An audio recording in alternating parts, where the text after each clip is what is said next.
എത്ര വിശ്വസിക്കുന്നുണ്ട്? Hallelujah, hallelujah. നീ പ്രാർത്ഥിക്കുവാൻ വില കൊടുക്കുന്നുണ്ടോ? കരയുവാൻ വില കൊടുക്കുന്നുണ്ടോ? കർത്താവിന്റെ വേലയ്ക്ക് വില കൊടുക്കുന്നുണ്ടോ? നിനക്ക് ദൈവം നൽകിയ സമയം, സാമ്പത്തികം, ആരോഗ്യം, എന്തെല്ലാം നന്മകളാണോ സ്വർഗത്തിലെ ദൈവം നിനക്ക് നൽകി, അതെല്ലാം തമ്പുരാന്റെ കരത്തിലേക്ക് വില കൊടുത്ത് വലിച്ചെറിയുവാൻ നിനക്ക് മനസ്സുണ്ടോ? വില നൽകി നിന്നെ ആദരിക്കുന്ന ഒരു ദൈവമുണ്ടെന്ന് പറയുമ്പോൾ വിശ്വസിക്കുന്നവരുണ്ടെങ്കിൽ അവർ കരങ്ങളെ ചേർത്തടിച്ചാൽ കർത്താവിന് നന്ദി പറയട്ടെ. ഉഴപ്പന്മാരെ ദൈവത്തിന് ആവശ്യമില്ല, നന്ദിയുള്ളവരെ ദൈവത്തിന് ആവശ്യമില്ല, തിരിച്ചറിയാത്തവരെ ദൈവത്തിന് ആവശ്യമില്ല. പക്ഷേ ഏത് കാലഘട്ടത്തിലും ദൈവത്തിന് വേണ്ടി വില കൊടുക്കുവാൻ ആരൊക്കെ മനസ്സ് വെച്ചിട്ടുണ്ടോ അവരെല്ലാം ആദരിച്ചൊരു ദൈവം ഉണ്ടെങ്കിൽ ഈ 21-ാം നൂറ്റാണ്ടിലും ഈ 2024-ലും അങ്ങനെയുള്ള കുഞ്ഞെ, മാതാവേ, പിതാവേ, സഹോദര, സഹോദരി, പഠിക്കുന്ന കുഞ്ഞെ, നിന്നെ ആദരിക്കുന്ന ഒരു ദൈവമുണ്ട്.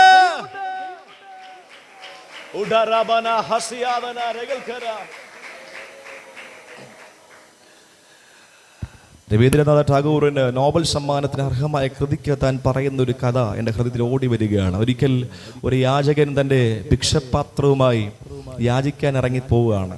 മക്കൾ എന്താണ് ചവച്ചോണ്ടിരിക്കുന്നത്? സ്വത്രം അല്ലെങ്കിൽ നിങ്ങളുടെ എങ്ങോട്ടോ ഇങ്ങോട്ട് ഞാൻ ഇങ്ങനെയൊക്കെ നിങ്ങൾ എന്നെ എങ്ങോട്ട് ആരും ചവയ്ക്കുന്ന ആൾ ഞാൻ മാത്രം പറഞ്ഞാൽ മതി. സ്വത്രം. അപ്പോൾ ഭിക്ഷപാത്രമായിട്ട് ഒരു യാചകൻ ഇറങ്ങി തിരിച്ചു. ഭിക്ഷപാത്രമായിട്ട് താൻ ഇങ്ങനെ പോകുന്ന വഴിക്ക് ഒരു പിടി ഗോതമ്പ്, എല്ലാവരും ശ്രദ്ധിച്ച, ഒരു പിടി ഗോതമ്പ് രാവിലെ സമയത്ത് അദ്ദേഹത്തിൻ്റെ പാത്രത്തിലേക്ക് ഒരു ധനികനായ മനുഷ്യൻ ഇട്ട് കൊടുത്തു. ആ ധനികനെയും കുറ്റം പറഞ്ഞ് അവനെയും വേദനയോടെയും സങ്കടത്തോടെയും മുറിവേൽപ്പിക്കുന്ന വാക്കുകൾ പറഞ്ഞ് പുറുപുറത്തോണ്ട് ഇങ്ങനെ നടന്നു പോവുകയാണ്. നോക്കിയപ്പോൾ ദൂരത്ത് വലിയ കുതിരയുടെ കുളമ്പടി ശബ്ദം കേൾക്കുകയാണ്. കുതിരക്കുളമ്പടിയുടെ ശബ്ദം. നോക്കിയപ്പോൾ ആ രാജ്യത്തിലെ രാജാവ് ഇങ്ങനെ കുതിരപ്പുറത്ത് പാഞ്ഞു വരികയാണ്. മങ്ങിപ്പോയ തൻ്റെ കണ്ണുകൾ 100 വാട്ട് ബൾബ് പോലെ ഇങ്ങനെ ശോഭിച്ചു. ഇന്ന് എന്തെങ്കിലും എനിക്ക് തഴയും, ഇന്ന് എന്തെങ്കിലും വില കൂടിയ സംഭവങ്ങൾ എൻ്റെ പാത്രത്തിൽ വീഴുമെന്ന ചിന്തയോടെ തന്നെ ആയിരുന്നു. താൻ വളരെ ആവേശത്തോടെ, രാജാവ് എവിടെ തിരിഞ്ഞാലും കാണുന്ന സ്ഥലത്ത്, അങ്ങനെയാണല്ലോ നമ്മളെ സഹായിക്കാൻ ആരെങ്കിലും ആവശ്യമുണ്ടെങ്കിൽ എവിടെ തിരിഞ്ഞാലും അവരെ കണ്ണ് നമ്മൾ തന്നെ എന്ത് ചെയ്യണം? പതിയെ വേണ്ടി അവരുടെ ഫ്രണ്ടിൽ കയറി നിൽക്കുന്ന പോലെ അദ്ദേഹം രാജാവിനെ കാണുന്ന നിലയിൽ മുമ്പ് പോയി നിൽക്കുവാനിടയായി തീർന്നു. രാജാവ് ഓടി കുതിരപ്പുറത്ത് വന്നിട്ട് അവിടെ നിന്ന് ഇറങ്ങിയിട്ട് ഇദ്ദേഹത്തിന്റെ മുമ്പിൽ നിന്നു ഈ യാചകനോട് അങ്ങോട്ട് ചോദിച്ചു, എനിക്ക് തരാൻ നിന്റെ കയ്യിൽ എന്തുണ്ട്? എനിക്ക് തരാൻ യാചകനോട് രാജ്യത്തിലെ രാജാവ് ചോദിക്കുകയാണ്, എനിക്ക് തരാൻ നിന്റെ കയ്യിൽ എന്തുണ്ട്? അവൻ തല ചൊറഞ്ഞു. കഷ്ടകാലത്തിനാണല്ലോ ഇദ്ദേഹത്തിന് മുമ്പിൽ പോയി ഞാൻ ചാടി എന്ന് പറഞ്ഞ് തല ചൊറഞ്ഞ് നിൽക്കുകയാണ്. താൻ പറഞ്ഞു, എനിക്ക് കിട്ടിയ ഒരു പിടി ഗോതമ്പല്ല അതിൻ്റെ കയ്യിൽ. സത്യം ഒന്നുമില്ലെന്ന് പറഞ്ഞു. ആ ഗോതമ്പിൻ്റെ അകത്ത് താൻ കൈയിട്ടിട്ട് പുറമേ നോക്കിക്കഴിഞ്ഞാൽ വ്യാപ്തി കാണാത്ത പാത്രമാണ്. ഇങ്ങനെ കൈയിട്ടിട്ട് കൈ കിട്ടിയ 3-4 മണി ഗോതമ്പെടുത്ത് എന്ത് ചെയ്തു? രാജാവിന് കൊടുത്തു. അരണ്ട വെളിച്ചത്തിൽ, സന്ധ്യാസമയമായിരുന്നു, അരണ്ട വെളിച്ചത്തിൽ രാജാവ് തോളി തട്ടി ആശ്ലേഷിച്ച് താൻ കടന്നു പോകാനിടയിൽ തീർന്നു. ഭയങ്കര സങ്കടത്തോടെ ഭവനത്തിലേക്ക് കടന്നു വന്ന് തനിക്ക് കിട്ടിയ പാത്രം ഇങ്ങനെ കുടഞ്ഞിട്ട സമയത്ത് അരണ്ട വെളിച്ചത്തിൽ താൻ നോക്കുമ്പോൾ ഗോതമ്പ് മണികളോട് കൂടെ ചില സ്വർണ്ണമുത്തുകൾ കണ്ടു. ഗോതമ്പ് മണിയോടുകൂടെ ചില സ്വർണ്ണമുത്തുകൾ കണ്ടു. ഈ സ്വർണ്ണമുത്തുകൾ കണ്ടപ്പോൾ തനിക്ക് ആദ്യം ആശ്ചര്യമായി. പിന്നെ താൻ വാവിട്ട് കരയുവാനിടയിൽ തീർന്നു. കാരണം എത്ര ഗോതമ്പ് മണിയാണോ രാജാവിന് എടുത്ത് കൊടുത്തത്, അത്രയും ഗോതമ്പ് മണിയാണ് പാത്രത്തിൻ്റെ അകത്ത് വീണത്. നിങ്ങൾ അളക്കുന്ന അളവിനാൽ നിങ്ങൾക്കും അളന്ന് കിട്ടും. നിന്റെ അപ്പത്തെ വെള്ളത്തിന്റെ മേൽ എറിയുക, ഏറിയ നാൾ കഴിയുന്നുമ്പേ മടങ്ങി വരും. ഹല്ലേലൂയ. ഇന്ന് സാഹചര്യങ്ങൾ അനുകൂലമല്ലാതിരുന്നിട്ട് രോഗത്തോടെ പ്രയാസത്തോടെ ദൂതൊക്കെ എത്ര പേർ മനസ്സിലാക്കുമെന്ന് എനിക്ക് അറിയത്തില്ല. ദൈവസഭയുടെ പ്രാരംഭമായി പരിശുദ്ധാത്മ പറയുന്നു, നിന്റെ അപ്പത്തെ നീ വെള്ളത്തിന്റെ മേൽ എറിയുക, ഏറിയ നാൾ കഴിയുന്നുമ്പേ അതേറിയതായി മടങ്ങി വരൂ എന്ന് പറയുമ്പോൾ വിശ്വസിക്കുന്ന എത്ര പേർ ആലയത്തിന്റെ അകത്തുണ്ട്?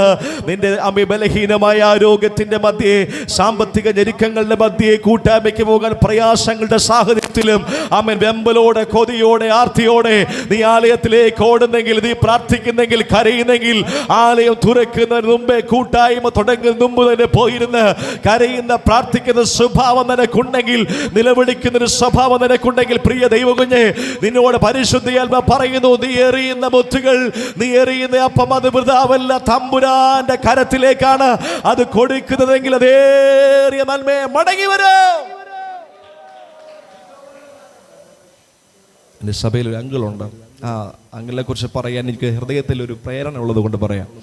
ഒരു ദിവസം പാസ്റ്ററെ വലിയ നിയോഗത്തോടെ ഞാൻ സഭയോട് ചോദിച്ചു, ദൈവാത്മ ചോദിക്കാൻ പറഞ്ഞു, കടമില്ലാത്ത ആരുണ്ടെന്ന് ചോദിച്ചു. കടമില്ലാത്ത, ഇപ്പം ഞാൻ ചോദിക്കുന്നില്ല, സ്വത്രം ഇവിടെ ചോദിക്കുന്നില്ല, സഭയിൽ ഞാൻ ചോദിച്ചു, കടമില്ലാത്ത ആരെക്കൊണ്ട് കൈ ഉയർത്താൻ പറഞ്ഞു. നിങ്ങളെല്ലാവരും കണ്ണടയ്ക്കാൻ പറഞ്ഞു. എല്ലാവരും കണ്ണടച്ചിട്ട് കടമില്ലാത്തതിന് മാത്രം കൈ ഉയർത്താൻ പറഞ്ഞു. ഒരു 65 വയസ്സുള്ള തെങ്ങ് കയറാൻ പോകുന്ന, വെളുപ്പിന് 2 മണിക്ക് മരം വെട്ടാൻ പോകുന്ന ഒരു വയോധികനായ അപ്പച്ചൻ, അദ്ദേഹം ഇങ്ങനെ കൈ ഉയർത്തി. അത് വേറെ ആരും കാണുന്നില്ല, ഞാൻ മാത്രമേ കാണുന്നുള്ളൂ. ബാക്കിയുള്ള എല്ലാ കാര്യങ്ങളും ആ സമയത്ത് ഏകദേശം 10-20ഓളം വിശ്വാസികളുണ്ടായിരുന്നു സഭയ്ക്കകത്ത്. ബാക്കി എല്ലാവരുടെയും കരങ്ങൾ താഴ്ന്നു. ഒരു മനുഷ്യന്റെ കരം മാത്രം ഉയർന്നു. അതിൽ സ്കൂൾ പഠിപ്പിക്കുന്ന അധ്യാപികയുണ്ട്, കർത്താവിന് സ്തോത്രം, ഇലക്ട്രോണിക്സ് റിപ്പയർ ചെയ്ത സഹോദരന്മാരുണ്ട്, നല്ല ശമ്പളം ഉള്ളവരുണ്ട്, ശമ്പളം ഇല്ലാത്തവരുണ്ട്, പല വിഭാഗക്കാരുണ്ട്. പക്ഷേ ഈ ഒരു വാർദ്ധക്യമുള്ള ഈ ഒരു പിതാവിന്റെ കരം മാത്രം ഉയർന്നിരുന്നു. എന്താണ് കാരണമെന്ന് അദ്ദേഹത്തിനും അറിയാം, എനിക്കറിയാം. ഞാൻ ശുശ്രൂഷിക്കുന്ന സഭയാണ്, എനിക്കത് പൊതുവെ പറയാൻ കഴിയില്ല. വീട്ടിൽ പോയിരുന്നപ്പോൾ സമയത്ത് പ്രാർത്ഥനാ മുറിയിൽ പരിശുദ്ധാത്മ പറഞ്ഞ കാര്യങ്ങൾ നിങ്ങളോട് ഞാൻ പറയാം. ശരീരം അനങ്ങുവോ ആയുസ്സുണ്ടോ ആലയത്തിൽ കാണും. എത്ര വയ്യെങ്കിലും എത്ര പ്രയാസമാണെങ്കിലും എൻ്റെ ഓർമ്മയിൽ 3 വർഷമായിട്ട് ഒരൊറ്റ കൂട്ടായ്മ അദ്ദേഹം മുടക്കിയത് എൻ്റെ ഓർമ്മയിലില്ല. അത് ഞായറാഴ്ചയാവട്ടെ, ഉപവാസമാകട്ടെ, എന്ത് ആവട്ടെ, ഏത് പരസ്യവും ഉണ്ടോ പാസ്റ്റർ, അത് ഫ്രണ്ടിലുണ്ട്. ബോക്സ് പിടിക്കാൻ, മയക്ക് പിടിക്കാൻ, വെയിൽ കൊള്ളാൻ ഫ്രണ്ടിലുണ്ട്. ആ സഭയിൽ അമേൻ കൂലിപ്പടിക്ക് വന്ന ആ പിതാവാണ് ഏറ്റവും അധികം നന്മ ആലയത്തിൽ കൊണ്ടുവയ്ക്കുന്നത്. 1 രൂപ കടവില്ല. സന്തോഷമുള്ള കർത്താവിന്റെ മഹത്വം കൊടുക്കാം. നമുക്ക് എത്ര പേർക്ക് സന്തോഷം വരും എനിക്ക് അറിയില്ല. നമ്മൾ എങ്ങനെയാണോ ദൈവത്തിനോട് നിൽക്കുന്നത്, അതുപോലെയാണ് സ്വർഗം നമ്മളോട് നിൽക്കുന്നത്. ഹല്ലേലൂയ. നീ വില കൊടുക്കുന്നത് കാണുക, നീ കരയുന്നതും വില കൊടുക്കുന്നതും നിന്നെ അപ്രീഷിയേറ്റ് ചെയ്യാനൊന്നും ആരും ഉണ്ടായില്ല. സങ്കടപ്പെടേണ്ട ദൈവദാസനെ, ദൈവസഭയെ, അമ്മ അങ്ങനെ ഉള്ളവരെ നിങ്ങൾ സങ്കടപ്പെടേണ്ട. നിങ്ങൾ കരയുന്നതും നിങ്ങൾ പ്രാർത്ഥിക്കുന്നതും കർത്താവിന്റെ നാമനിമിത്തം കഷ്ടപ്പെടുന്നതും സഹിക്കുന്നതും ആരും അറിഞ്ഞില്ലെങ്കിലും ആരും അക്സെപ്റ്റ് ചെയ്തില്ലെങ്കിലും അക്സെപ്റ്റ് ചെയ്യുന്ന, അംഗീകരിക്കുന്ന ഒരു ദൈവ സ്വർഗത്തിലുണ്ടെന്ന് പറയുമ്പോൾ വിശ്വസിക്കുന്നവർ സന്തോഷമുള്ള കരങ്ങളെ ചേർത്തടിച്ച് കർത്താവിന് നന്ദി പറയാം. നിന്റെ കണ്ണുനീര് കാണും ദൈവമുണ്ട്.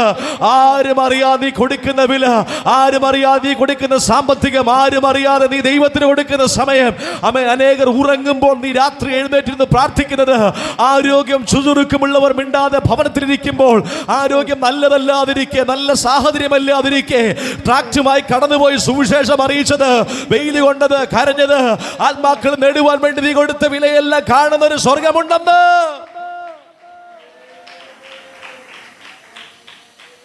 ഹല്ലേലൂയ. വില കൊടുക്കുന്നവനെ വില നൽകി ദൈവം ആദരിക്കും.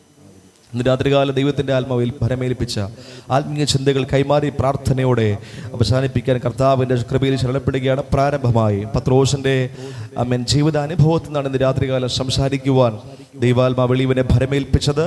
പ്രാരംഭമായ ലൂക്കോസിന്റെ സുവിശേഷം 5-ാം അധ്യായം അതിന്റെ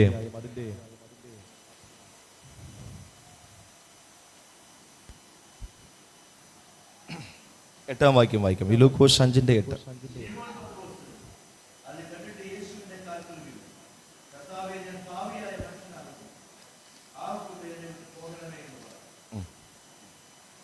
വായിച്ചടച്ചാ.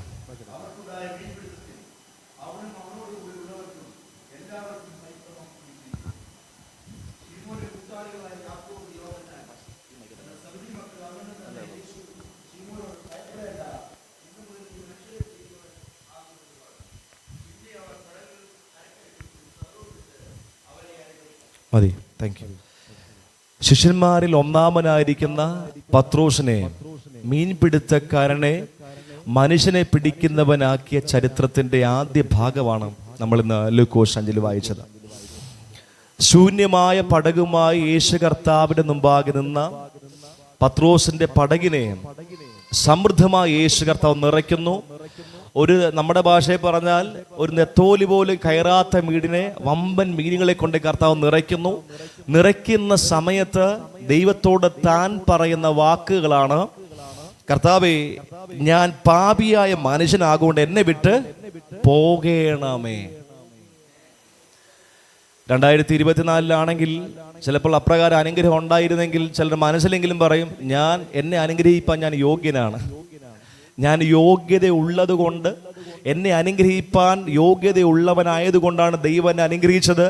എൻ്റെ കാര്യങ്ങളെല്ലാം ഓക്കെയാണ്, എൻ്റെ ജീവിതം ഓക്കെയാണ്, എൻ്റെ കുടുംബം ഓക്കെയാണ്, എൻ്റെ സാഹചര്യങ്ങൾ ഓക്കെയാണ്, എൻ്റെ ആത്മീയത ഓക്കെയാണ്. ഇതെല്ലാം ഓക്കെ ആയതുകൊണ്ടല്ലേ ദൈവം എന്നെ അനുഗ്രഹിച്ചത്. ഇല്ലെങ്കിൽ ദൈവം എന്നെ അനുഗ്രഹിക്കുമായിരുന്നോ? അങ്ങനെ പറയുന്നവരുണ്ട്. പക്ഷേ പടകിൽ മീൻ നിറഞ്ഞ സമയത്ത് പത്രോസ് എന്ന് പറഞ്ഞ മനുഷ്യൻ നിലവിളിച്ച ദൈവത്തോട് പറയാണ്, ഞാൻ പാപിയായ മനുഷ്യനാകൊണ്ട് എന്നെ വിട്ടു പോകണം. ഇന്ന് രാത്രികാലം IPC ദൈവസഭയിലെ ചെറിയ കൊണ്ടി ദൈവമക്കളോട് പറയാണ്, നിന്റെ പടകിൽ എത്ര മീൻ കയറിയെന്നല്ല വിഷയം, എത്ര മീൻ നിന്റെ പടകിലുണ്ട്. നിന്റെ മക്കൾ വിദേശത്താണോ സ്വദേശത്താണോ, അമ്മൻ 5 അക്ക 6 അക്ക ശമ്പളമുണ്ടോ, വാഹനമുണ്ടോ, വീണ്ടതൊക്കെ നല്ല കാര്യമാണ്. പക്ഷേ നിന്റെ ആത്മീയ അവസ്ഥ, ആത്മീയ അനുഭവം, പാപത്തോടുള്ള നിന്റെ സ്വഭാവവും രീതിയും അത് എങ്ങനെയാണ്? ഹല്ലേലൂയ. നമ്മൾ പലപ്പോഴും പല ആൾക്കാരെ അകറ്റുന്നത്, പല ലോകത്തിന്റെ ഭാഷയിൽ പല അവർ വിശ്വസിക്കുന്ന ദൈവങ്ങളെ വേണ്ടെന്ന് വെക്കുന്ന എന്താ, വിളിച്ചിട്ടൊന്നും കിട്ടാത്തപ്പോഴാ അല്ലേ? വിളിച്ചിട്ടൊന്നും കിട്ടാത്തപ്പോഴും അപേക്ഷിച്ചിട്ടും കരഞ്ഞിട്ടൊന്നും കിട്ടാത്തപ്പോഴാ പ്രാർത്ഥന അവസാനിപ്പിക്കുന്നത്, അല്ലെങ്കിൽ വേണ്ടെന്ന് വയ്ക്കുന്നത്. പക്ഷേ ഇവിടെ കിട്ടിയപ്പോൾ ഈ മനുഷ്യൻ പറയാണ്, കർത്താവേ നീ എന്നെ വിട്ടു പോകണമേ, ഞാൻ പാപിയായ മനുഷ്യനാണ്. കാരണം യേശു ആകുന്ന പരിശുദ്ധനായ യേശുവിൻ്റെ മുമ്പാകെ പത്രോസ് നിൽക്കുന്ന സമയത്ത് എനിക്കറിയാം, ആമേ തൻ്റെ എന്തെങ്കിലും പ്രവൃത്തി കൊണ്ടോ, നീതി പ്രവൃത്തികൾ കൊണ്ടോ, തൻ്റെ ക്വാളിഫിക്കേഷൻ കണ്ടോ, തനിക്ക് അനുഗ്രഹം പ്രാപിക്കാനുള്ള എന്തെങ്കിലും മാനദണ്ഡം കൊണ്ടോ അല്ല തന്നെ ദൈവം അനുഗ്രഹിച്ചത്. അവന്റെ കരുണയിൽ നിന്നുകൊണ്ടാണ്, അവന്റെ കൃപയിൽ നിന്നുകൊണ്ടാണ്. ചെറിയ കൊണ്ട് ദൈവസഭയോട് ദൈവത്തിന്റെ പരിശുദ്ധ ആത്മാവ് പറയുന്നു, നമ്മുടെ മാന്യത നോക്കിയല്ല, നമ്മുടെ യോഗ്യത നോക്കിയല്ല, നമ്മുടെ നീതി പ്രവൃത്തി കണ്ടിട്ടല്ല, നമ്മുടെ കരച്ചിൽ കണ്ടിട്ടല്ല, അവൻ കരുണ തോന്നിയാണ് നിന്നെ മാനിച്ചത്. ആമേൻ. നാം മുടിയാതിരിക്കുന്നത്, തലമുറകൾ നശിക്കാതിരിക്കുന്നത്, ഇന്നും ജീവനോടെ ഭൂമിയുടെ പരപ്പിലായിരിക്കുന്നത് ദൈവത്തിന്റെ കരുണയും കൃപയും മാത്രമാണ്. പാപിയായ മനുഷ്യനായോട് എന്നെ വിട്ട് പോകണമേ എന്ന് പറയുകയാണ്, പോകണമേ എന്ന് പറയണം. കർത്താവ് പറയണം, കർത്താവിന് സ്തോത്രം. പിന്നെ 10 വാക്യം, ശിമോന്റെ കൂട്ടാളികളായ യാക്കോബ്, യോഹന്നാൻ എന്ന സെബദി മക്കൾക്കും അവിടെ യേശു ശിമോനോട് ഭയപ്പെടേണ്ട, ഇന്നു മുതൽ നീ മനുഷ്യരെ പിടിക്കുന്നവരാകും എന്ന് പറഞ്ഞു. ഇവിടെ ഇരിക്കുന്ന യൂത്ത്സിനോട് പരിശുദ്ധാത്മ പറയുന്നു, ഞാൻ പറഞ്ഞു പാസ്റ്റർ ഞങ്ങൾ വിളിയും കാര്യങ്ങളും കുറവാണ്, അതുകൊണ്ട് ധൈര്യമായിട്ട് ദൈവാത്മാ പറയുന്ന ആലോചന പറയാണ്. ദൈവത്തിന് വേണ്ടി സമർപ്പിച്ചിട്ട്, ദൈവത്തിന് വേണ്ടി ജീവിതം കൊടുത്തിട്ട് സുവിശേഷ വേല ചെയ്യാമെന്ന് പറഞ്ഞിട്ട് നമ്മെ കറക്റ്റ് ഭാഷ പറഞ്ഞ കള്ളമടിച്ചിരിക്കുന്നവരിൻ്റെ അകത്തുണ്ട്, കള്ളമടിച്ചിരിക്കുന്നവരിൻ്റെ അകത്തുണ്ട്. സമയമാകട്ടെ, ദൈവം അങ്ങ് ഇറങ്ങുന്നു, ഡയറക്റ്റ് വിളിക്കട്ടെ. ദൈവം പൗലോസിനെ വിളിച്ച പോലെയൊക്കെ വിളിക്കട്ടെ. എനിക്ക് വളരെ പ്രിയമുള്ള ഒരു സഹോദരനുണ്ട്, അദ്ദേഹം പറഞ്ഞൊരു പദം ഇങ്ങനെയാണ്, ഞാൻ വലിയ എൻകൗണ്ടറിന് വേണ്ടി കാത്തിരിക്കുകയാണ്, ഞാൻ വലിയ എൻകൗണ്ടറിന് വേണ്ടി കാത്തിരിക്കുകയാണ് എന്ന് പറഞ്ഞാൽ, ഈ ദമസ്കോസിൽ വെച്ച് പൗലോസിനൊക്കെ എൻകൗണ്ടർ ഉണ്ടായാലും വെളിച്ചമൊക്കെ അടിച്ച് വന്ന് വീഴണം, നിന്റെ ഉടൽ പോലും കിട്ടത്തില്ല അങ്ങനെയൊക്കെ വീഴ്ച കിട്ടിക്കഴിഞ്ഞാൽ. കാരണം ടെറസിന്റെ മുകളിലൊക്കെ നിൽക്കുന്ന സമയത്താണ് ഇതുപോലെ അടിയൊക്കെ അടിക്കുന്നത്. ആലോചിച്ച് നോക്കിയേ, ദൈവം അതുപോലെ കിടപെട്ടെങ്കിൽ മാത്രമേ ഞാൻ വേലയ്ക്ക് ഇറങ്ങത്തുള്ളൂ. കർത്താവ് സഹോദരൻ, ഞാൻ ഈ മൈക്ക് പിടിച്ചുകൊണ്ട് പറയട്ടെ, പ്രിയ പാസ്റ്റർ പറഞ്ഞ എൻ്റെ പേര് വിനീതാണെന്ന്. ചെറുപ്പത്തിൽ ഇതുപോലെ യോഗത്തിനൊക്കെ പോയിരിക്കുന്ന സമയത്ത് സുവിശേഷകന്മാരെ ഓടി വത്തലേക്ക് കൈവച്ച് പറയുന്നത് ഈ കർത്താവിൻ്റെ വേലയ്ക്കുള്ളതാണ്. അപ്പം ഞാൻ ചിരിക്കും, എന്ന് മനസ്സിൽ പറയും, കൂലിപ്പണിക്ക് പോയാലും ഞാൻ സുവിശേഷ വേലയ്ക്ക് പോകില്ല.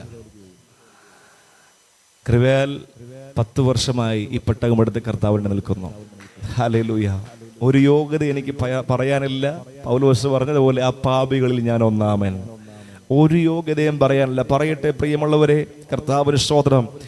ആമേൻ. കർത്താവിൻ്റെ കോൾ, ദൈവത്തിൻ്റെ വിളി, കർത്താവിൻ്റെ വേല ചെയ്യാൻ നിനക്കൊരു നിയോഗം ഉണ്ടെങ്കിൽ പിന്നെ ഒരു പ്രവാചകന്മാരുടെ ശബ്ദം കേൾക്കാൻ വേണ്ടി നീ കാത്തു നിൽക്കേണ്ട ആവശ്യമില്ല. ശക്തമായ ദൈവത്തിൻ്റെ ആത്മാവ് പറഞ്ഞു. ചിലർ ശിരസിൽ തൊട്ടുകൊണ്ട് ദൈവത്തിൻ്റെ ആത്മാവ് പറയുന്നു, അതിൻ്റെ അർത്ഥം ഇന്ന് നിന്റെ ജോലി കളഞ്ഞ്, നിന്റെ പഠനം കളഞ്ഞ് നാളെ ഈ കലപ്പെടുത്തുകൊണ്ട് ഇറങ്ങുന്ന ആ അനുഭവമല്ല. പക്ഷെ എവിടെയാണോ ദൈവം നിന്നെ ആക്കി വെച്ചിരിക്കുന്നത്, കുഞ്ഞുങ്ങളെ വിദ്യാഭ്യാസത്തിലാണോ ദൈവം ആക്കി വെച്ചിരിക്കുന്നത്, സഹോദരി സഹോദരന്മാരെ, അമ്മ നിങ്ങളായിരിക്കുന്ന ജോലിയിടത്തിൽ, മാതാപിതാക്കന്മാരെ നിങ്ങളായിരിക്കുന്ന ഭവനത്തിൽ, നിങ്ങൾ പോകുന്ന ഇടങ്ങളിൽ എവിടെയാണോ ദൈവം നിങ്ങളെ ആക്കി വെച്ചിരിക്കുന്നത്, അവിടെ ധൈര്യത്തോടെ പ്രാഗൽഭ്യത്തോടെ വിളിച്ചവനെ, വീണ്ടെടുത്തവനെ, രക്ഷിച്ചവനെ, സഹായിച്ചവനെ, സ്നേഹിച്ചവനെ, ആമേൻ, പാപമോചനം നൽകിയവനെ, നിത്യജീവൻ നൽകിയവനെ ഒരു മടിയും കൂടാതെ പ്രസ്താവിക്കണം.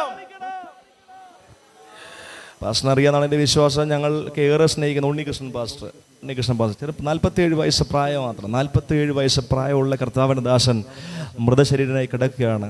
എൻ്റെ അറിവിൽ നാളെയാണ് അദ്ദേഹത്തിൻ്റെ ശവസംസ്കാര ശുശ്രൂഷ. ഒരു ആക്സിഡൻറ്റിൽ ഈ ലോകം വിട്ട് മാറ്റപ്പെട്ടു. 47 വയസ്സുള്ള സുമുഖനായ സുന്ദരനായ കർത്താവിന് വേണ്ടി കത്തി ജ്വലിച്ച ഒരു ദൈവ മനുഷ്യൻ. ഹല്ലേലൂയ. തൻ്റെ അവസാന സമയത്തൊക്കെ താൻ പറയുന്ന വാക്കുകൾ ഇങ്ങനെയാണ്. അറിഞ്ഞില്ല, താൻ പറയണം, നമ്മുടെ മരണം എപ്പോഴും നമ്മൾ അറിയുന്നില്ല. കുഞ്ഞുങ്ങൾ, നമ്മുടെ മരണം എപ്പോഴാണെന്ന് അറിയുന്നില്ല. സുവിശേഷ നിമിത്തം എന്നെ വെട്ടി നുറുക്കിയാലും രക്തസാക്ഷിയാക്കിയാലും തല്ലിച്ചതച്ചാലും എൻ്റെ രക്ഷകരെ കുറിച്ച് ഞാൻ പറയും. ഹല്ലേലൂയ. അദ്ദേഹത്തിന്റെ വാക്കാണ്. ഇന്ന് അദ്ദേഹം മൃതശരീരമായി കിടക്കുകയാണ്. ചില ദിവസങ്ങൾക്ക് മുമ്പ് അദ്ദേഹം പറഞ്ഞതാണ്, ആമേൻ, പാപിയായിരുന്ന മദ്യത്തിനും മയക്കുമരുന്നും ലഹരി പദാർത്ഥങ്ങൾക്കും അടിമപ്പെട്ടിരുന്ന ഉണ്ണികൃഷ്ണനെ വെടിവെച്ചത് തത്വസംഹിതകളല്ല, മതശാസ്ത്രങ്ങളല്ല, ലോക്കപ്പുകളല്ല, ഇടിമുറകളല്ല, ആമേൻ, ഏതെങ്കിലും കൗൺസിലിംഗ് സെന്ററുകളോ സൈക്കാട്രി ഒന്നുമല്ല. എന്നെ വെടിവെച്ചത് യേശുവാണ്. അതുകൊണ്ട് ശ്വാസം പോകുന്നവരെ, ജീവനറ്റ് പോകുന്നവരെ യേശുവിനെ ഞാൻ ഉയർത്തും. പാസ്റ്റർ ഇടയ്ക്ക് കിട്ടുന്ന ഫ്ലെയറെല്ലാം കാണാറുണ്ട് പരസ്യയോഗത്തിൻ്റെ. എനിക്ക് ഭയങ്കര സന്തോഷമാണ്. പരസ്യയോഗത്തിൽ പാസ്റ്റർ വിജയൽ പാസ്റ്ററും പറയും, ചർച്ചിൽ നിന്ന് ശുശ്രൂഷിക്കുന്നതിലൊക്കെ ഞങ്ങൾക്ക് സന്തോഷം പരസ്യയോഗത്തിൽ നിന്നുണ്ട്. യേശു രക്ഷകൻ എന്ന് പറയുന്നതാണ്, യേശു പാപമോചനം എന്ന് പറയുന്നതാണ്. ഇന്ന് ഈ സഭയ്ക്കകത്ത് ഐ എം റിയലി സോറി, ദൈവത്തിൻ്റെ ആത്മാവ് പറയുന്നു, ലജ്ജിക്കുന്നവരുണ്ട്. യേശുവിനെ കുറിച്ച് പറയാൻ ലജ്ജിക്കുന്നവരുണ്ട്.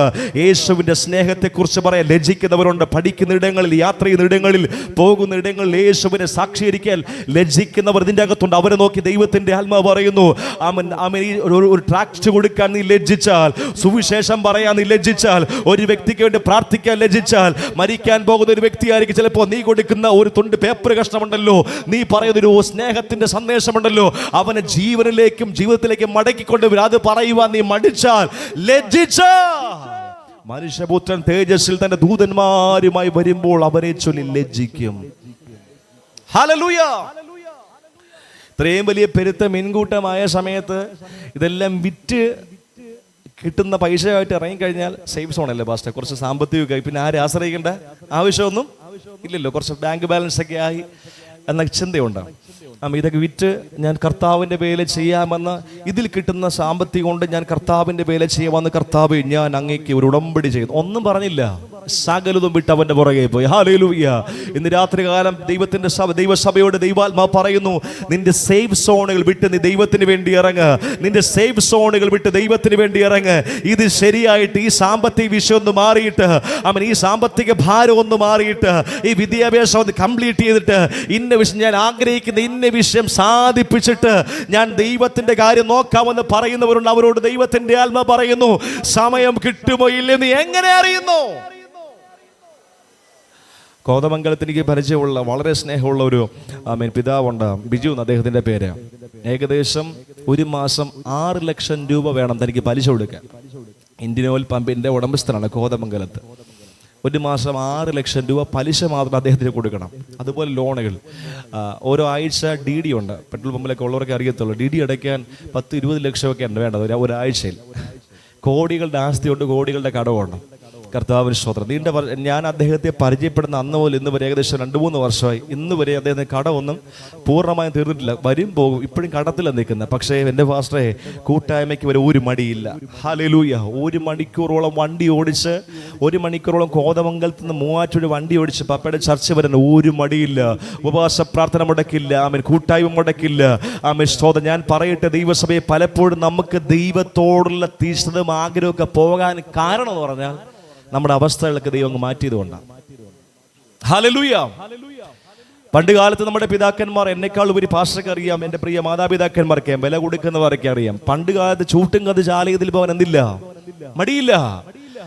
ഹല്ലേലൂയ. കപ്പ ഊറ്റി നിന്നുകൊണ്ട് മുളക് ഒടിച്ച് കഴിക്കാൻ സന്തോഷമാണ്. അവർക്കൊരു സന്തോഷമുണ്ട്, ദൈവം കൂടെയുണ്ട്. ഹല്ലേലൂയ. ദൈവ സാന്നിധ്യം എൻ്റെ ഭവനത്തിലുണ്ട്, ദൈവത്തിന്റെ ദൂതന്മാർ കാവലായിട്ടുണ്ട്. ദൈവത്തിന്റെ ഫേവർ, ദൈവത്തിന്റെ പ്രസാദം എൻ്റെ മേലുണ്ട്. ഇന്ന് വീണ് മരിച്ചാൽ നിത്യതയിൽ എൻ്റെ കർത്താവിന്റെ കൂടെ കാണുമെന്നൊരു രക്ഷാ നിർണയത്തിന്റെ ഉറപ്പ് അവർക്കുണ്ട്. എൻ്റെ കുഞ്ഞുങ്ങൾ അനാഥരാകുകയില്ല, അവർ ദൈവത്തിന്റെ കരത്തിലാണെന്ന് ബോധ്യം അവർക്കുണ്ട്. അതുകൊണ്ട് ആഹാരം കഴിച്ചോ കഴിച്ചില്ലേ, ഉടുത്തോ ഉടുത്തില്ലേ, വാഹനം ഉണ്ടോ ഇല്ല, ഇതൊന്നും അവരെ ബാധിക്കുന്ന സംഗതിയല്ലായിരുന്നു. ദാവീദിന്റെ 30 വയസ്സ് വരെയുള്ള കാലഘട്ടത്തിലാണ് താൻ സങ്കീർത്തനങ്ങൾ ഏറ്റവും അധികം ചമയിച്ചത്. എന്നാൽ താൻ രാജസ്ഥാനത്തിലേക്ക് പ്രവേശിച്ച് തൻ്റെ സ്ഥിതികളും ഗതികളൊക്കെ ദൈവം മാറ്റിയപ്പോൾ, കർത്താവിന് സ്തോത്രം, താൻ പാപം ചെയ്യാനിടയെ തീർന്നു. യുദ്ധത്തിൽ ഏർപ്പെടുന്ന സമയത്ത് മട്ടുപ്പാവൽ ഉലാവി താൻ പാപത്തിൽ നിബന്ധിക്കുന്ന കാര്യങ്ങളെല്ലാം നമുക്കറിയാവുന്ന സംഗതിയാണ്. പക്ഷേ കാട്ടിൽ ജീവരക്ഷാർത്ഥം ഓടുന്ന സമയത്ത് ഒരു തമ്പുരു എടുത്ത് വെച്ച് സ്തോത്രം പാടാനേ സമയം ഉണ്ടായിരുന്നുള്ളൂ. എത്ര പേര് മനസ്സിലാക്കുന്നുണ്ട്? ഹല്ലേലൂയ. കാട്ടിൽ അപ്പനും അമ്മയും എന്നെ തള്ളി, അപ്പനും അമ്മയും എന്നെ കൈവിട്ടു, എനിക്ക് ദൈവം മാത്രമേ ഉള്ളൂ എന്ന് പറയുന്ന നിമിഷങ്ങളിൽ, എൻ്റെ കർത്താവ് എന്നെ ചേർത്തുകൊള്ളുമെന്ന് പറയുന്ന നിമിഷങ്ങളിൽ, കാട്ടിൽ സിംഹത്തിൻ്റെ മധ്യേ കരടിയുടെ മധ്യേ എല്ലാം തനിക്ക് വിളിക്കാൻ ദൈവം മാത്രമേ ഉള്ളൂ. അവിടെയെല്ലാം വിശ്വസ്തനായിരുന്നു കൊണ്ട് ദൈവം തന്നെ മാനിച്ചു. പക്ഷേ മാനിച്ച സാഹചര്യങ്ങൾ തൻ്റെ ദൈവത്തിലുള്ള മനോഭാവങ്ങൾക്ക് എന്തുണ്ടായി? ചില വിട്ടുവീഴ്ചകളുണ്ടായി. സഭയുടെ ദൈവത്തിൻ്റെ ആത്മ ശക്തമായി പറയുന്നത്, ഒരു പ്രവാചകൻ വന്ന് തലയിൽ കൈവയ്ക്കേണ്ട ആവശ്യമില്ല. കഴിഞ്ഞ നാളുകൾ നിങ്ങളുടെ കരച്ചിൽ, കഴിഞ്ഞ നാളുകളിലെ പ്രാർത്ഥന, കഴിഞ്ഞ നാളിലെ നിലവിളി എങ്ങനെയായിരുന്നു? ഇപ്പോൾ ദൈവത്തോടും ദൈവസഭയോടും ദൈവിക വിഷയങ്ങളോടുമുള്ള നമ്മുടെ മനോഭാവം എന്താണ്? ഹല്ലേലൂയ. സകലതും വിട്ട് ദൈവത്തെ അനുഗമിക്കുന്ന ഒന്നാമത്തെ ഫേസ്. പരിശുദ്ധ ആത്മാവ് ദൈവസഭയോട് ചോദിക്കുന്നുണ്ട്, ആമേൻ, നമ്മൾ വിടേണ്ടതിനെ വിട്ടിട്ടാണോ അനുഗമിക്കുന്നത്, അതോ കൊണ്ടാണോ അനുഗമിക്കുന്നത്? അയ്യോ പാസ്റ്റർ, അത് മനസ്സിലായില്ല. എന്താണ്? വിട്ടാണോ അനുഗമിക്കുന്നത്, കൊണ്ടാണോ അനുഗമിക്കുന്നത്? എടുക്കാൻ എബ്രായ ലേഖനം 12-ാം അധ്യായം അതിൻ്റെ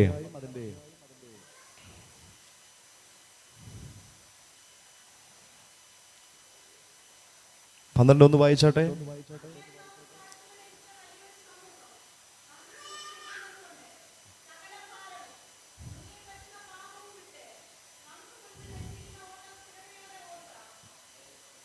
ഹല്ലേലൂയ.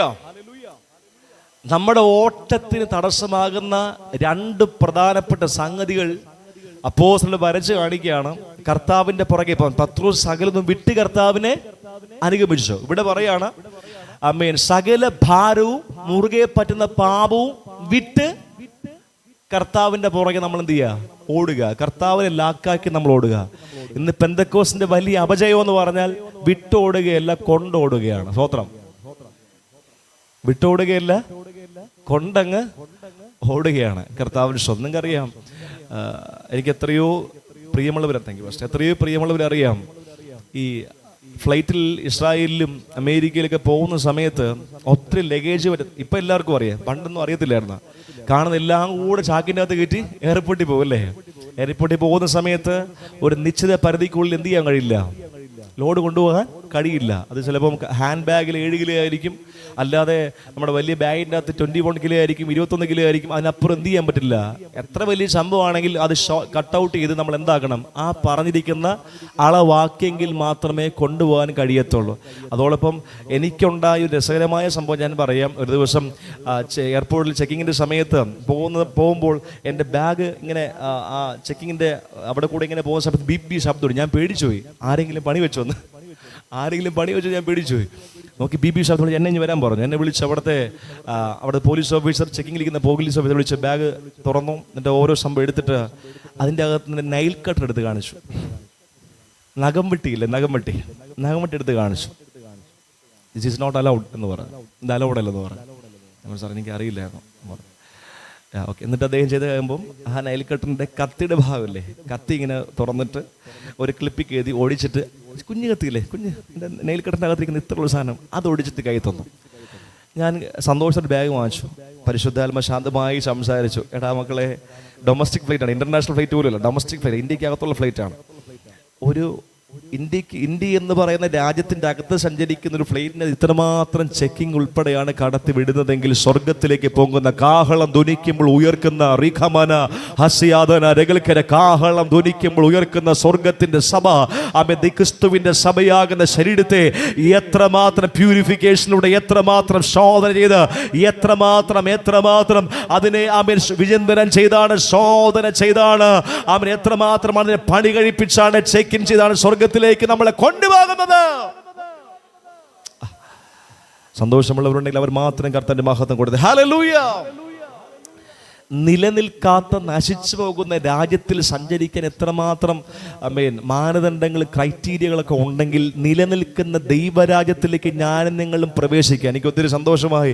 പാസ്റ്റർ ഞാൻ വാഹനം ഓടിച്ച് ഇങ്ങനെ വരുന്ന സമയത്ത് കേൾക്കുന്ന പാട്ട് കാഹളം തീർച്ച് കേട്ട് നമ്മൾ കർത്താവിനെ എടുക്കപ്പെടുന്ന സന്തോഷത്തിൻ്റെ ഗാനങ്ങളൊക്കെ കേൾക്കുന്നത്. ഇന്ന് പലയിടത്തും പ്രസംഗങ്ങളാകട്ടെ പാട്ടുകളാകട്ടെ ജനത്തിൻ്റെ ഹൃദയത്തെ മോഹങ്ങൾ വാരിയിട്ട് അവരെ മോഹങ്ങളെയും ആഗ്രഹങ്ങളെയൊക്കെ, ദ്രവ്യാഗ്രഹങ്ങളെയും ദുർവിചാരങ്ങളെയൊക്കെ പ്രീതിപ്പെടുത്തുന്ന പാട്ടുകൾ. എന്നാൽ ഇന്ന് രാത്രികാല ദൈവസഭയോട് പറയട്ടെ, ഇതിൻ്റെ എല്ലാം മധ്യത്തിൽ കർത്താവിന് വേണ്ടി അന്നും ഇന്നും എന്നും ഒരു ശേഷിപ്പുണ്ട്. യേശുവിൻ്റെ അധികാരമുള്ള നാമത്തിൽ ഈ ചെറിയ കൊണ്ട് ദൈവസഭയിലും ദൈവത്തിന് വേണ്ടി ഒരു ശേഷിപ്പുണ്ട്. ദൈവത്തിൻ്റെ പരിശുദ്ധാത്മാവ് സഭയോട് ചോദിക്കുന്നു, ആ ശേഷിപ്പിൻ്റെ കൂടെ കയറി നിൽപ്പാൻ നിനക്ക് മനസ്സുണ്ടോ? ആ ശേഷിപ്പിൻ്റെ കൂടെ കയറി നിൽപ്പാൻ നിനക്ക് മനസ്സുണ്ടോ?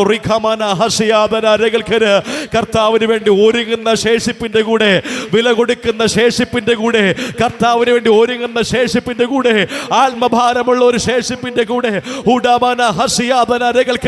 കർത്താവിന്റെ നാമത്തിന് വേണ്ടി നിന്ന് സഹിക്കുന്ന ആ ശേഷിപ്പിന്റെ കൂടെ, സത്യത്തിന് വേണ്ടി, നീതിക്ക് വേണ്ടി, വിശുദ്ധിക്ക് വേണ്ടി വില കൊടുക്കുന്ന ഒരു ശേഷിപ്പിന്റെ കൂടെ നിൽക്കുവാൻ നിനക്ക് മനസ്സുണ്ടോ? നിന്നെ ആദരിക്കുന്ന ഒരു ദൈവ സ്വർഗത്തിലോട്ട്. ഹല്ലേലൂയ.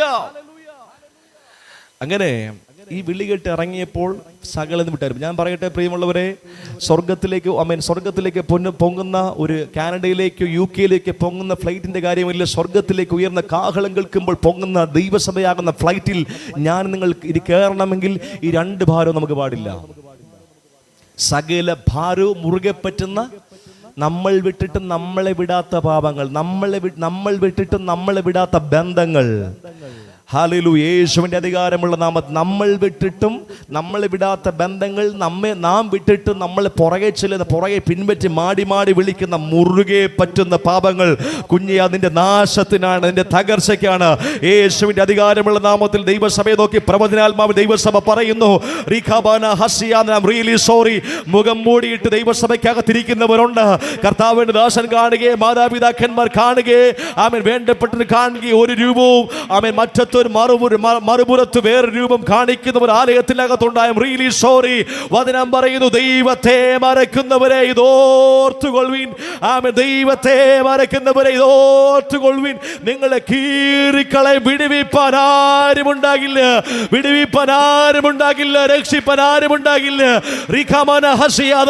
ദൈവം കൈവിട്ട ഒരുവനെ ചിലപ്പോൾ മെഡിക്കൽ സയൻസ് രക്ഷിപ്പാൻ കഴിഞ്ഞെന്ന് വന്നേക്കില്ല, സമ്പാദ്യമുള്ളവന് വിടുവിപ്പാൻ കഴിഞ്ഞുവെന്ന് വന്നേക്കില്ല, സഹായിപ്പാൻ എല്ലായ്പ്പോഴും ഉണ്ടെന്ന് പറയുന്നവർ ഉണ്ടായെന്ന് വന്നേക്കില്ല. ദൈവം കൈവിട്ടവൻ എന്നേക്കും കൈവിടപ്പെട്ടവനാണ്. ചിലപ്പോൾ ദൈവസഭയിൽ കുറച്ച് പേരെയും ചോദിക്കും, ഇതൊക്കെ പറയാൻ വേണ്ടിയാണോ ഇങ്ങനെ ദൈവം കീറിക്കളയോ എന്നൊക്കെ പറയാൻ വേണ്ടിയാണോ ഒരുത്തനെ വിളിച്ച്?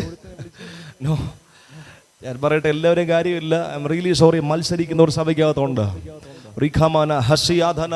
യേശുവിന്റെ അധികാരമുള്ള നാമത്തിൽ ദൈവത്തിന്റെ ശബ്ദത്തെ മാനുഷിക ശബ്ദമായി കോട്ടിക്കളയുന്ന ഒരു സഭയ്ക്കകത്തുണ്ട്. പരിശുദ്ധാത്മാവ് ദൈവദാസൻ പറയുമ്പോൾ പോലും എന്നെ കുത്തിയതാണ്, എന്നെ വലിച്ചതാണ്, മാനുഷികമായി ആരോ പറഞ്ഞതാണെന്ന് പറഞ്ഞുകൊണ്ട് ദൈവദാസനെ മുറിവേൽപ്പിക്കുന്ന ഒരു ദൈവം എന്നെ കാണിച്ചു തരുന്നു. ഞാൻ പറഞ്ഞു, ഞങ്ങൾ തമ്മിൽ വലിയ കോൺടാക്ട് ഒന്നുമില്ല, അതുകൊണ്ട് ധൈര്യമായിട്ട് പറയുന്നത്. പാസ്റ്റർ, ഒരു ദിവസം ഞാൻ ശുശ്രൂഷ കഴിഞ്ഞ് ഇറങ്ങുന്ന സമയത്ത് ഒരു ആൻറ്റി ഇങ്ങനെ ബൈബിൾ മേടിച്ചുകൊണ്ട് നിൽക്കുകയാണ്. എനിക്ക് മനസ്സിലായില്ല എന്താണ്. ഞാൻ ഓർത്ത് പ്രാർത്ഥിക്കാൻ, ആൻറ്റിമാരും അങ്കിളുമാരൊക്കെ നിൽക്കാറുണ്ട്, പ്രാർത്ഥിക്കാൻ വേണ്ടിയായിരിക്കും. ഇതുപോലെ ഡോറിൻ്റെ അടുത്ത് ആൻറ്റി നിൽക്കുകയാണ്. നിന്ന സമയത്ത് എല്ലാവരും പോയി. ആൻറ്റി ലാസ്റ്റ് ഇങ്ങനെ സംസാരിക്കൊണ്ട് നിൽക്കുകയാണ്. പാസ്റ്റർ പ്രസംഗത്തെ എന്നെ കുറിച്ചല്ലേ പറഞ്ഞേ? നിന്നെക്കുറിച്ചല്ലേ പറഞ്ഞു? ഞാൻ പറഞ്ഞു, എന്ത് പറഞ്ഞു? എൻ്റെ ആൻറ്റിയെ കുറിച്ച് എന്താ ഞാൻ പറഞ്ഞത്? പാസ്റ്റർ അവളെ വീട്ടിൽ വിസിറ്റിന് പോയ സമയത്ത് അവൾ പറഞ്ഞു തന്നല്ലേ? ഹലോ, ആരും മിണ്ടുന്നില്ല. സഭയ്ക്കകത്തുണ്ട് ഞാൻ പറയുന്നത്. കർത്താവിൻ സ്വതം. ഹല്ലേലൂയ. ഞാൻ പറയട്ടെ, അപ്പോസ്തലൻ പൗലോസ് പറയുന്ന പദം ഇങ്ങനെയാണ്: എൻ്റെ നാവിൽ നിന്ന് പുറപ്പെട്ട ദൈവവചനങ്ങൾ മാനുഷ്യ ശബ്ദമായി നിങ്ങൾ എടുക്കാതെ, പൗലോസ് എന്ന് പറയുന്ന വ്യക്തിയുടെ ശബ്ദമായി എടുക്കാതെ, ദൈവത്തിൻ്റെ ശബ്ദമായി നിങ്ങൾ സ്വീകരിച്ചതുകൊണ്ട് എൻ്റെ ദൈവത്തിന് സ്തോത്രം ചെയ്യുകയാണ്. യേശുവിൻ്റെ അധികാരമുള്ള നാമത്തിൽ സഭയ്ക്കകത്തും ദൈവശബ്ദത്തെ അതുപോലെ സ്വീകരിക്കുന്ന ഒരു ഓർത്ത് എൻ്റെ ദൈവത്തിന് ഞാൻ സ്തോത്രം ചെയ്യുകയാണ്. അത് നിങ്ങളെ മുറിച്ചാലും വേദനിപ്പിച്ചാലും അത് എന്നോടുള്ള ദൈവശബ്ദമാണ്. എൻ്റെ ശുദ്ധീകരണത്തിന് വേണ്ടിയുള്ള, എൻ്റെ നിത്യതയ്ക്ക് വേണ്ടിയുള്ള, ഞാൻ ദൈവകരങ്ങൾ പണിയപ്പെടാൻ വേണ്ടി വേണ്ടിയുള്ള ദൈവശബ്ദം എന്ന് പറയുന്നവർ ഉണ്ടെങ്കിൽ നിങ്ങളോട് പറയട്ടെ, നിങ്ങൾ ലജ്ജിപ്പാൻ എൻ്റെ ദൈവം അനുവദിക്കത്തില്ല. കേൾക്കുന്ന ദൈവശബ്ദങ്ങൾ ഹൃദയത്തെ മുറിക്കുകയും വേദനപ്പെടുത്തുകയും ചെയ്യുന്നുണ്ടെങ്കിൽ അതിന്റെ മധ്യത്തിൽ മറിയെ പോലെ അടിയനിത് നിന്റെ ഇഷ്ടം പോലെ ഭവിക്കട്ടെ ഏൽപ്പിച്ചു കൊടുക്കുന്നവർ സഭയ്ക്കകത്തുണ്ടെങ്കിൽ പറയട്ടെ, അവരുടെ തലമുറയെ പോലും ആദരിക്കുന്ന ഒരു ദൈവം സ്വർഗത്തിലുണ്ട്.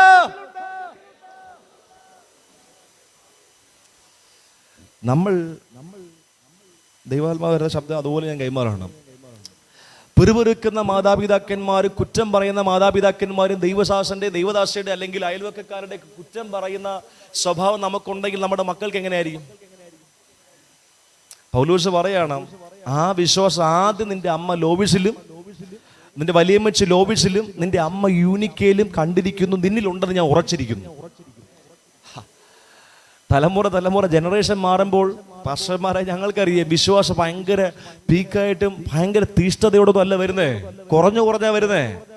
ആമേൻ, സ്തോത്രം, ഹല്ലേലൂയ. എൻ്റെ ചെറുപ്പത്തിൽ എനിക്ക് ഇപ്പോഴും ഓർമ്മയുണ്ട്, പള്ളിയിൽ പോകാൻ കാരണം പള്ളിയിൽ പോയില്ലെങ്കിൽ ആഹാരം കിട്ടത്തില്ല. വീട്ടിലാകുമ്പോൾ ഞായറാഴ്ച പള്ളി വന്നില്ലെങ്കിൽ ചോറ് തരത്തില്ല, അതുകൊണ്ട് പള്ളി പോയി. അങ്ങനെ ചെറുപ്പം എനിക്കുണ്ടായിരുന്നു. ഹല്ലേലൂയ. പക്ഷെ ഇന്ന് ദൈവത്തിന്റെ സന്നിധിയിൽ ദൈവകൃപയോടെ ദൈവസഭയോട് ഞാൻ വിളിച്ചു പറയട്ടെ, കർത്താവിന് സ്തോത്രം. മാതൃകയുള്ള മാതാപിതാക്കന്മാരെ ഓർത്ത് എൻ്റെ ദൈവത്തിന് ഞാൻ സ്തോത്രം ചെയ്യുകയാണ്. ഇന്ന് വിനീത് എന്ന് പറയുന്ന വ്യക്തി നിങ്ങളുടെ മുമ്പാകെ വചനമായി നിൽക്കുന്നെങ്കിൽ, ഒന്ന് ദൈവത്തിന്റെ കൃപയും, രണ്ട് കരയിഞ്ഞ് പ്രാർത്ഥിക്കുന്ന ഒരു മാതാവ് ഉണ്ടായിരുന്നു, കരയുന്ന മാതാക്കന്മാർ പിതാക്കന്മാർ സഭയിലുണ്ടെങ്കിൽ നിങ്ങളോട് പറയട്ടെ, നിങ്ങളുടെ കണ്ണുനീര് വൃഥാവല്ല, നിങ്ങളുടെ പ്രാർത്ഥന വൃഥാവില്ല. പ്രാർത്ഥിക്കാത്ത, കരയാത്ത, മധ്യസ്ഥ അണയ്ക്കാത്ത ഏലിയുടെ മക്കൾ വഴിതെറ്റി പോയപ്പോഴും കരഞ്ഞു പ്രാർത്ഥിക്കുന്ന ഹന്നയുടെ തലമുറയെ, കരഞ്ഞു പ്രാർത്ഥിക്കുന്ന ഹന്നയുടെ തലമുറയെ ദൈവത്തിന്റെ സന്നിധിയിൽ നിലനിർത്തിയെങ്കിൽ, പ്രിയ ദൈവകുഞ്ഞെ, നിന്റെ കണ്ണുനീര് വൃഥാവല്ല, നിന്റെ പ്രാർത്ഥന വൃഥാവല്ല. അമ്മേ, കരങ്ങളെ ചേർത്ത് അല്പസമയം ദൈവം നന്ദി പറയ്. നിന്റെ കണ്ണുനീര് വൃഥാവായി പോകുവാൻ, നിന്റെ പ്രാർത്ഥന വൃഥാവായി പോകുവാൻ, നിന്റെ ഉപവാസം വൃഥാവായി പോരുവാൻ ദൈവം അനുവദിക്കത്തില്ലെന്ന് യേശുവിന്റെ അധികാരമുള്ള നാമത്തിൽ ഇന്ന് അതെല്ലാം ഡെപ്പോസിറ്റ് ചെയ്യുകയാണ്. സ്വർഗത്തിലേക്ക് ഡെപ്പോസിറ്റ് ചെയ്യുകയാണ്. സമയമാകുമ്പോൾ അളന്നെടുത്ത് അനുഗ്രഹിക്കുന്ന ദൈവം സ്വർഗത്തിലുണ്ട്. കണ്ണീരു വീണാലും ഒപ്പിയെടുത്ത് തുരുത്തിയിലാക്കുന്ന നാഥനുണ്ട്. ആ തുരുത്തി നിറയുമ്പോൾ അളന്നെടുത്ത് അനുഗ്രഹമേകുന്നോരേശുവുണ്ട്. ആമേൻ. കണ്ണീരു വീണാലും ഒപ്പിയെടുത്ത് തുരുത്തിയിലാക്കുന്ന നാഥനുണ്ട്.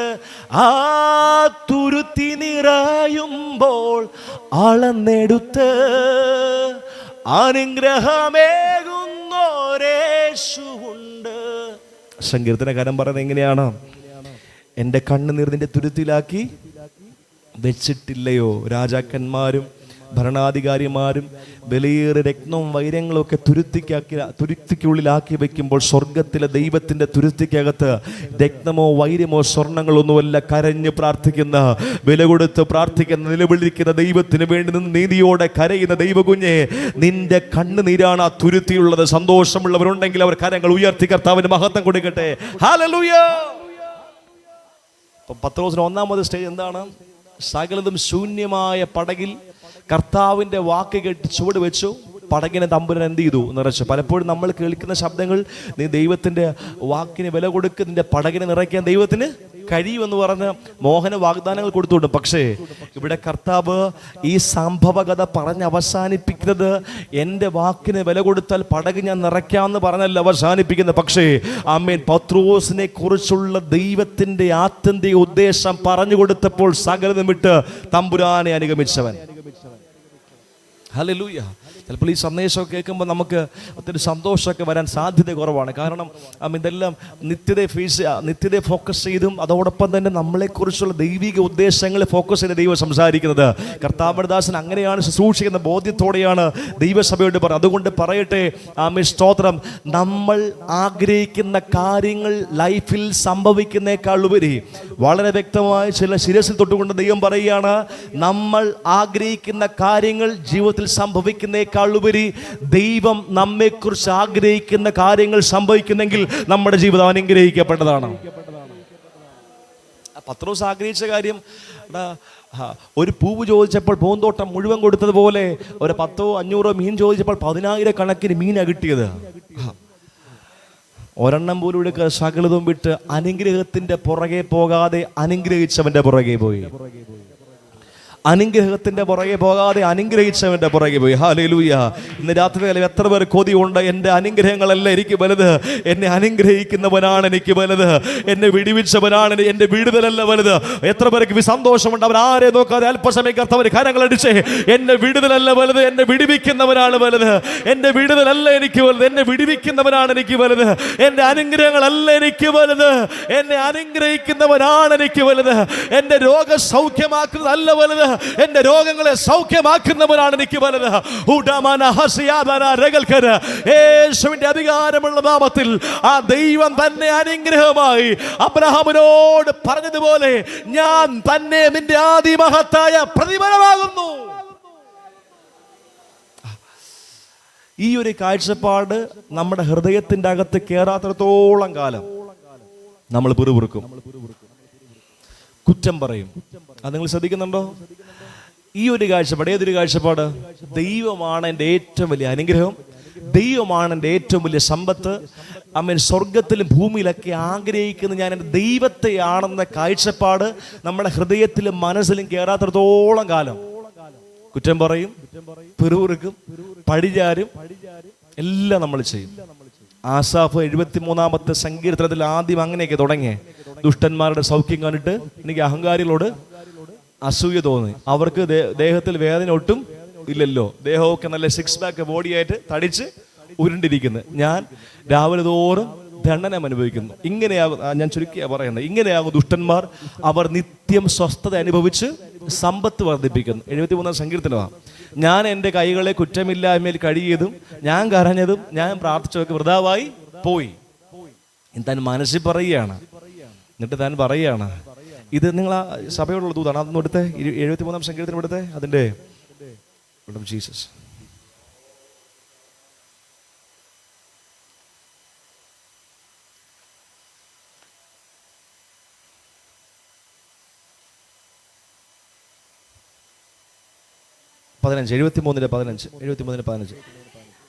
അത് 12 മുതൽ വായിച്ചു, അങ്ങനെ എല്ലാവർക്കും മനസ്സിലാകും. ഇങ്ങനെയാകുന്നു.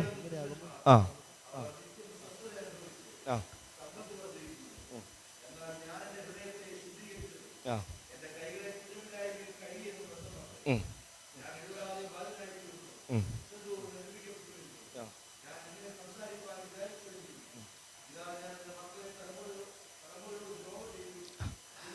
ശ്രദ്ധിച്ചേ, ആസാഫ് ഇത് ഹൃദയത്തിൽ പറഞ്ഞതേ ഉള്ളൂ, വാ തുറന്ന് പറഞ്ഞില്ല. ഹലോ, നിങ്ങൾ കേൾക്കുന്നുണ്ടോ? വാ തുറന്ന് പറഞ്ഞില്ല. എൻ്റെ ദൈവം പ്രാർത്ഥന കേൾക്കുന്നില്ല, ഞാൻ പ്രാർത്ഥിക്കുന്ന വെറുതെയാണ്, ഉപവസിക്കുന്ന വെറുതെയാണ്, ആലയത്തിൽ പോകുന്ന വെറുതെയാണ്. നീണ്ട വർഷങ്ങൾ 10-20 വർഷം വിശ്വാസത്തിൽ വന്ന ഒരു മാതാവ് കഴിഞ്ഞ ദിവസം വരികയാണ്, ഇതിനേക്കാൾ ഞാനങ്ങ് ഹിന്ദുവായിട്ട് ജീവിച്ചാൽ മതിയായിരുന്നു. കാരണം എന്താ? കാരണമൊന്നുമല്ല, പ്രതീക്ഷിക്കുന്ന പോലെയൊന്നും അല്ല സംഭവിക്കുന്നത്, പ്രതീക്ഷയ്ക്ക് വിപരീതമായ സംഭവിക്കുന്നത്. ഹല്ലേലൂയ. പ്രതീക്ഷയ്ക്ക് വിപരീതമായി സംഭവിക്കുമ്പോൾ ഈ പറയുന്ന പത്രോസ് ലേഖനം എഴുതുമ്പോൾ തന്നെ പറയുന്ന കാര്യമുണ്ട്, നിങ്ങളുടെ വിശ്വാസത്തിന്റെ പരിശോധന അത് തീയിൽ, അത് സ്വർണം പരിശോധിക്കുന്നേക്കാൾ വിലയേറിയതാണ്. നമ്മുടെ വിശ്വാസത്തിൻ്റെ പരിശോധന അത് സ്വർണം എത്ര പേർക്ക് അത് വിശ്വാസമുണ്ട്? സ്വർണത്തെക്കാൾ ക്വാളിറ്റി ഉള്ളതാണ് എൻ്റെ ഫെയ്ത്ത് എന്ന്. ആമേൻ. സ്വർണത്തെക്കാളും രക്തത്തെക്കാളും എല്ലാം ഏതൊക്കെ മൂല്യമുള്ള നിധികളുണ്ടോ അതിനേക്കാളും വാല്യൂ ഉള്ളത്, അതിനേക്കാൾ ശ്രേഷ്ഠകരമായതാണ് ഈ ആദിവിശുദ്ധ വിശ്വാസം. ഉറപ്പുള്ള എത്ര പേർ ദൈവസഭയ്ക്കതുണ്ട്? ആ ഉറപ്പ് ഇയ്യോബിനുണ്ടായിരുന്നു കൊണ്ട് 7000 ആട്, 3000 ഒട്ടകവും, 500 ഏർക്കാളെ, പെൺകഴുതയും, ആടുമാട്, മൃഗസമ്പത്ത് ഇതെല്ലാം നശിപ്പിക്കപ്പെട്ടപ്പോഴും അവൻ ഈ ദൈവത്തെ എനിക്ക് വേണ്ടെന്നല്ല പറഞ്ഞത്. ഈ ദൈവം എന്നെ ദ്രോഹിച്ചു എന്നല്ല പറഞ്ഞത്. ഈ ദൈവത്തിന്റെ പുറകെ പോയത് കൊണ്ട് ഞാൻ നശിച്ചു എന്നല്ല പറഞ്ഞത്. നഗ്നനായി ഞാൻ എൻ്റെ അമ്മയുടെ ഉദരത്തിൽ നിന്ന് വന്നു, നഗ്നനായി തന്നെ മടങ്ങിപ്പോകും. ദൈവം തന്നു, ദൈവം എടുത്തു, ദൈവത്തിന്റെ നാമം മഹത്വപ്പെടുമാറാകട്ടെ.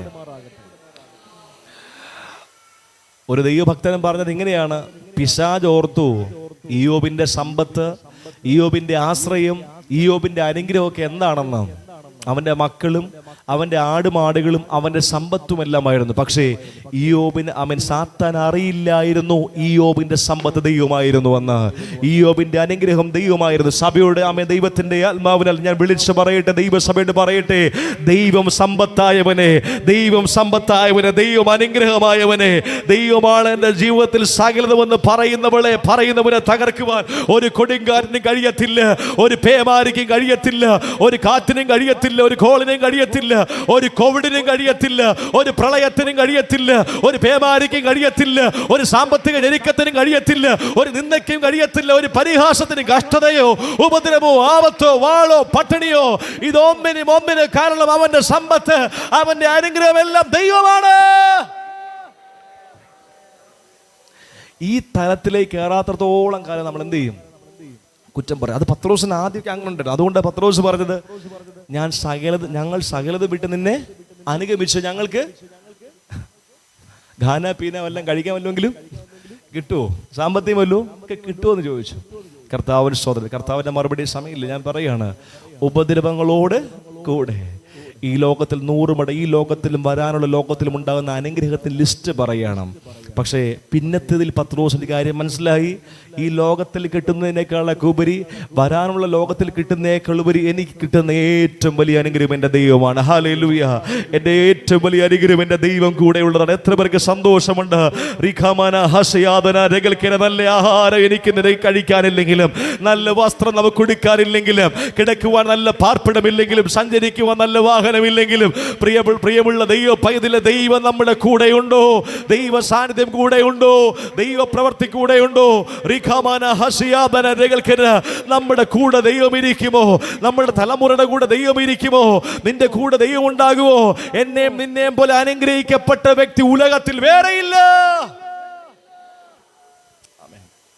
സകലതും വിട്ട് കർത്താവിനെ അനുഗമിക്കുന്ന ദൈവം തന്നെ, ആമേൻ, കർത്താവിന് സ്തോത്രം, അനുഗ്രഹമായിരിക്കും, ദൈവം തന്നെ സമ്പത്തായിരിക്കുന്ന അനുഭവം. അടുത്തടുത്താട്ടെ, മത്തായിയുടെ സുവിശേഷം 17-ാം അധ്യായം. നമ്മൾ പത്രോസിൻ്റെ ലൈഫിൽ കൂടി ഇന്ന് രാത്രികാലം കടന്നു പോകുമ്പോൾ നമ്മൾ എവിടെ എത്തി നിൽക്കുന്നു? എൻ്റെ സ്റ്റേജ് എവിടെയാണ്? ഏത് സ്റ്റോപ്പിലാണ് ഞാൻ ബസ് ഇറങ്ങിയത്? അതോ എൻ്റെ വണ്ടി മൂവ് ആയിക്കൊണ്ടിരിക്കുകയാണോ എന്നൊക്കെ രാത്രി ആത്മാവ് നമ്മളെ വിചിന്തനം ചെയ്യുകയാണല്ലോ. ഇടയ്ക്ക് മത്തായിയുടെ സുവിശേഷം 16-ാം അധ്യായം അതിൻ്റെ 17 വായിക്കാം. അതിൻ്റെ 17. ആ ആ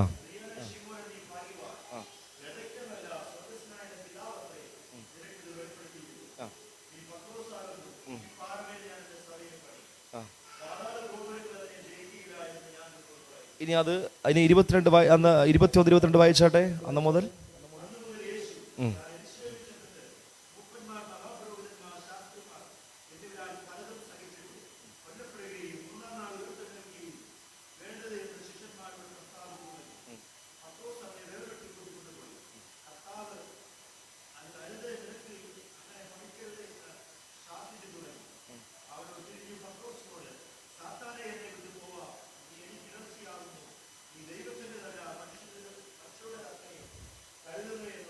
മതി. 5 മിനിറ്റിൻ്റെ അകത്ത് നടന്ന ഒരു ഇൻസിഡൻ്റാണ് നമ്മൾ വായിച്ചത്. നീ പത്രോസാകുന്നു, ഈ പാറമേൽ ഞാൻ എൻ്റെ സഭയെ പണിയെന്നൊക്കെ പറഞ്ഞ് 12 പേരുടെ മുമ്പാകെ ഒത്തിരി പ്രശംസിച്ച ഈ വ്യക്തിയെ രഹസ്യമായി കർത്താവ് എന്ത് ചെയ്യാണ്? ശാസിക്കുകയാണ്. ശാസനയല്ല, സാത്താനേന്ന് വിളിക്കുകയാണ്. എന്ത് വിളിക്കുകയാണ്? ആരും മിണ്ടുന്നില്ല. സാത്താനേന്ന് വിളിക്കണം. എൻ്റെ ചോദ്യം, ജയം പാസ്റ്റർ നിങ്ങളെ മുഖത്ത് നോക്കി സാത്താനെന്ന് വിളിച്ച് അടുത്ത ആഴ്ച ആരാധനയ്ക്ക് വരുന്ന എത്ര പേരുണ്ട് അകത്ത്? പാസ്റ്റർ നോക്കുന്നില്ല, പാസ്റ്റർ ബൈബിൾ വായിച്ചുകൊണ്ടിരിക്കുകയാണ്. സ്തോത്രം. ഈ യേശുവിൻ്റെ പുറകെ ആരെങ്കിലും പോവോ? ആരെങ്കിലും പോവോ?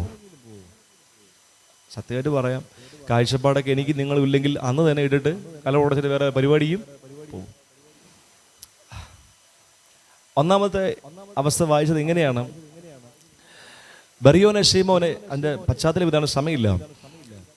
എന്നെ പുരുഷാര ആരെന്ന് പറയുന്നു. എല്ലാവരും സൈലൻ്റായി നിന്നിട്ട് ചില ശിഷ്യന്മാർ യിരെമ്യാവെന്ന് ഏലിയാവെന്നൊക്കെ പറയുന്ന ആ കോണ്ടെക്സ്റ്റിൽ, ആ പശ്ചാത്തലത്തിൽ പത്രോസ് പറയാണ്, നീ ജീവനുള്ള ദൈവത്തിൻ്റെ പുത്രനായ ക്രിസ്തുവാകുന്നു.